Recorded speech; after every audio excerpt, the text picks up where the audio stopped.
Despite flight restrictions, more than 5,000 Britons have now returned from the Egyptian resort of Sharm el-Sheikh.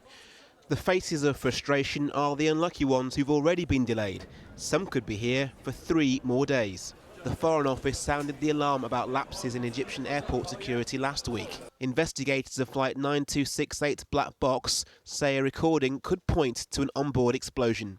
Intelligence figures are now beginning to focus on how this could have happened. It was obviously lax in terms of passenger security. The question is whether, if it was a device, it went through passenger security or, and I suspect more than likely, we're talking about staff corruption, where you've got perhaps an ISIS or a jihadist plant within the staff, and they then can move the stuff, as it were, the device around the back.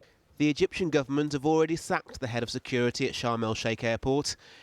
If the investigators' fears are confirmed, the British government say there could be a need for a rethink of airport security in areas where ISIL operate.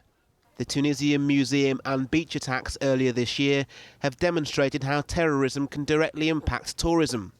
There are fears this could now affect other countries. After the appalling terrorist attacks we saw in Tunisia earlier in the year, we did see business in that country drop off to zero. We've also seen business in Egypt fall even before the problems they've had at Sharm el-Sheikh airport. But this is not exclusively due to fears about security. It's also about the fact the euro is pretty weak against the pound, and that boosts travel to Europe.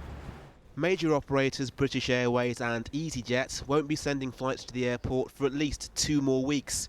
But Foreign Office staff are reassuring passengers they'll be home in a matter of days. The answer to how the region's tourism industry will be affected is proving more elusive.